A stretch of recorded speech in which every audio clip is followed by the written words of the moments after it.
Jane Smith is sitting on a Lufthansa machine bound to Frankfurt, Germany. She empties her second glass of red wine and fastens her seatbelt because the plane is about to land.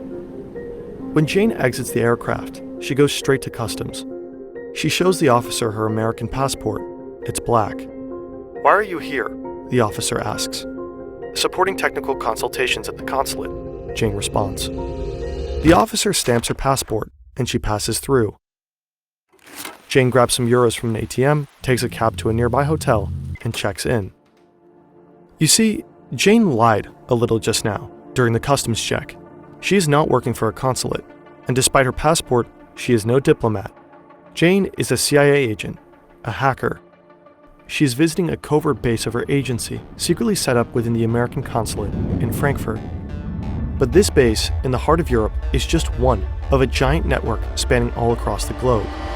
What are their functions, and how do these bases operate on foreign territory? CIA's global hacking program. Spy stations, Methoden der CIA. What are the Americans doing here?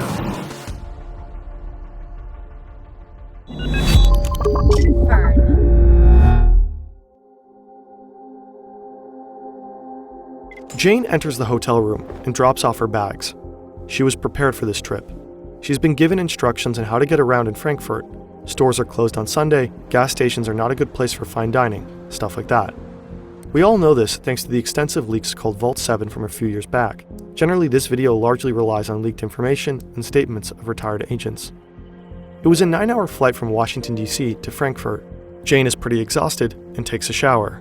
She is very careful not to leave anything that could identify her unattended. She takes her phone and laptop with her to the bathroom. Freshly dressed, Jane takes the U5 subway towards Poingesheim. She gets off at Gießener Straße, just a few hundred meters north from the consulate.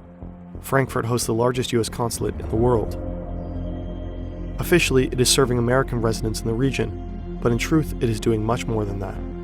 At the main gate, Jane shows her black passport and is handed a yellow visitor's badge. She follows the signs to the employee entrance alongside the consulate building on the left. Jane holds up her yellow badge at the door and is buzzed into the building by a guard. Inside the building, Jane walks through a number of corridors and through a large heavy door to Post 1. A U.S. Marine is waiting behind a glass window. Jane gives her the yellow badge and she gets a blue one instead. Jane can finally enter her new office and get to work. She calls her person of contact and gets to know the other agents at the station. In 2013, news broke that the US spied on then German Chancellor Angela Merkel's private phone for over 10 years. The NSA may have been spying on Chancellor Angela Merkel. A spokesman for the German leader described the idea as totally unacceptable. The operation was run by the so-called Special Collection Service, a spy unit of the NSA and CIA. Officially, it does not exist. Unofficially, it is running spy operations from almost 100 US embassies all across the world, including Frankfurt. But Jane works for another unit here. She works for the European branch of the Center for Cyber Intelligence, the CIA's hacking division. Jane and others are developing cyber weapons. There are over 1,000 hacking systems and several hundred million lines of code in the CIA's arsenal. Some of these hacking tools are extremely powerful. The CIA could turn devices from Apple, Google, Samsung, and many others into secret microphones. There are tools that bypass encryption from messengers like WhatsApp, Signal, or Telegram, allowing the agency to collect text and voice messages. But there are also attack systems like fine dining, which only work from up close. This is where Frankfurt's strategic location comes into play. The Schengen Agreement allows Jane to travel from Frankfurt to almost any European country without border control. If Jane wanted to penetrate high-security targets that are not connected to the internet, she could simply take a train, stick a USB drive loaded with malware into a target PC, and be back in Frankfurt by supper. Jane is a very talented hacker. If one day she decided to leave the CIA, she could have a very promising career as a cybersecurity expert. All she'd have to do is build a portfolio and launch her own website. Unfortunately, Jane is not very creative when it comes to designing. Luckily, she doesn't have to be. There is a fast, easy, and intuitive way to build a website with our sponsor, Odoo. Odoo is an all-in-one management platform that lets you build a great-looking website in minutes. Just answer a few quick questions, select a theme you like, and customize it to your needs. Simply drag and drop blocks to add images or text. If you, like Jane, are out of creative ideas, AI can help you. With Odoo's intuitive website builder, you can easily change every aspect of your site, highlight text, change the shape of your pictures, or add animations to make your website really stand out. Check out Odoo by clicking on fern.deals/Odoo to build your very own website. Your first app is free for life, with a custom domain name free for 1 year. Jane is working at the base for a time now when she gets a phone call. Her superiors need her expertise at another location. She says goodbye to her colleagues, checks out of her hotel room, and buys a single malt whiskey with her remaining euros in the duty-free shop at the airport. Jane's next destination is Australia.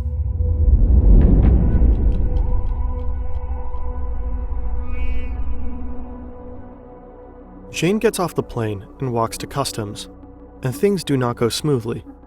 One of the officers seems suspicious about her and selects Jane for secondary screening. But she is prepared.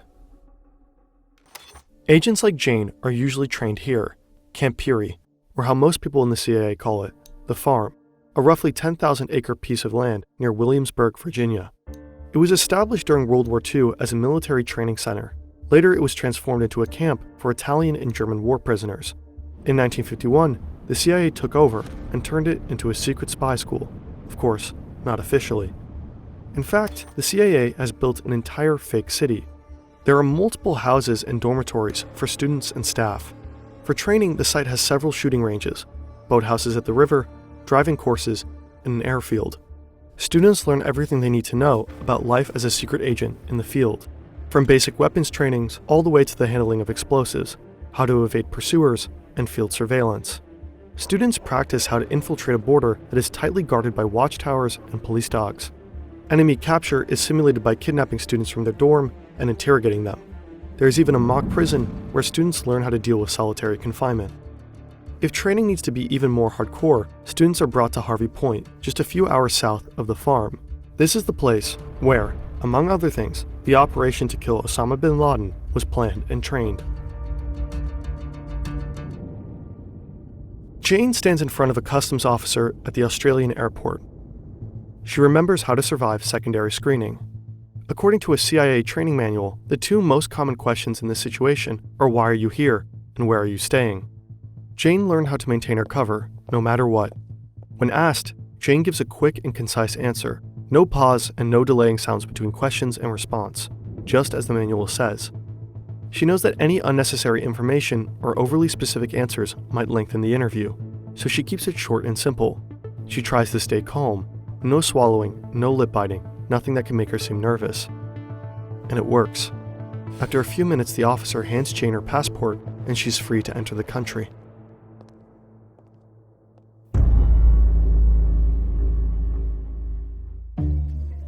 Jane is sitting with her colleagues in a casino in Alice Springs, a small town right in the heart of the Australian outback. There are a lot of Americans all around her, which is not unusual. Most of them work at Pine Gap, a nearby military base run by the Australian and US government. Jane and others are playing a weird American dice game called Craps when a group of Australian YouTubers join them. Together they drink, they laugh, and maybe talk a bit too much about their work.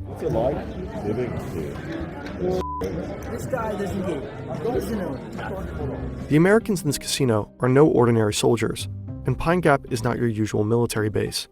Pine Gap is a top-secret spy facility. What are you doing there?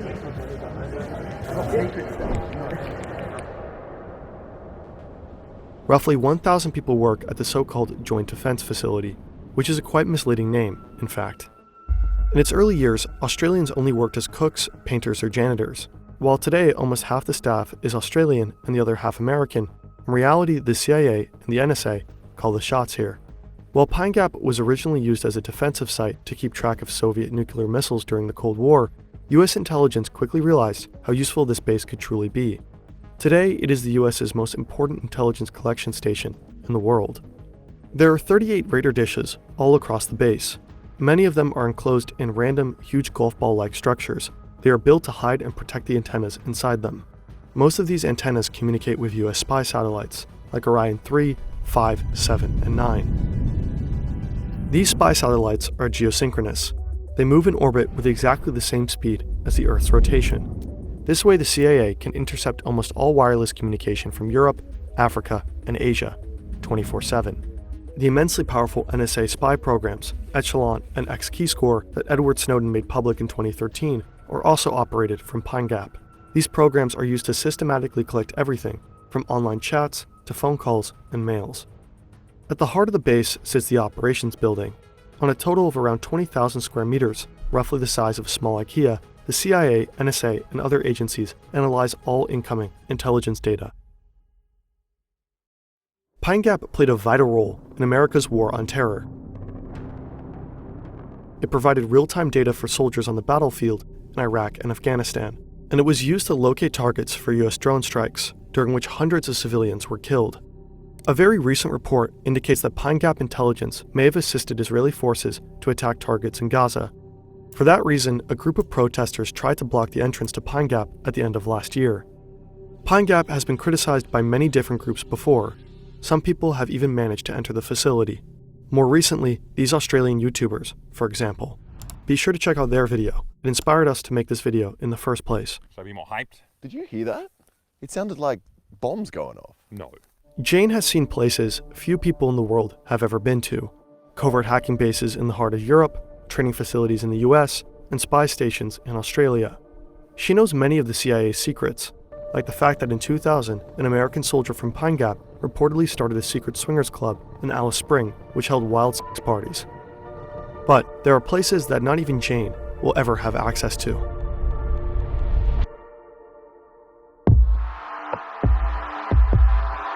On September 6, 2006, President George Bush admitted what many people had already suspected. So I'm announcing today that Khalid Sheikh Mohammed, Abu Zubaydah, Ramzi bin al-Shibh, and 11 other terrorists in CIA custody have been transferred to the United States Naval Base at Guantanamo Bay. In this speech, Bush acknowledged that the CIA was running a network of secret prisons all across the world, so-called black sites. The most well-known CIA prison is Guantanamo Bay in Cuba. The prison was built for international terrorist suspects. Just 4 months after the attacks on 9/11, the first 20 people arrived. But Guantanamo is no regular prison. In most cases, there are no official charges, no trials, and no formal convictions. A total of 800 people were brought here. Some have been exposed to enhanced interrogation techniques, most commonly known as torture. Often, the CIA did not have clear evidence on their inmates. The exact number and locations of black sites are still unknown. Some were run by foreign secret services. At least 10 of these prisons were built and operated by the CIA. Over 50 governments participated in some way. If the CIA suspected someone of being a terrorist, they sometimes became part of the agency's extraordinary rendition program, or simply kidnapping. The suspect was illegally shackled, blindfolded, and transported via plane to one of the CIA's black sites. Some of these prisons were allegedly planned from the CIA base in Frankfurt, while the farm was allegedly involved in rendition flights. One of the most important prisons of the CIA was here, on a Polish military base near the small village of Stare Kikute. Inside this 2-story villa, the CIA built one of its very first prisons after 9/11, codename Quartz. The CIA tortured multiple suspects here. As compensation for using the place, the CIA paid at least $15 million and outfitted the base with $300,000 worth of security cameras. After many years of denial, in 2014, the Polish government finally admitted that it hosted the secret CIA prison. Since then, the European Court of Human Rights has found multiple European countries responsible for letting the CIA violate several human rights in prisons on their territory. In 2009, President Obama ordered for all black sites to be closed. But to this day, Guantanamo Bay still holds roughly 30 inmates.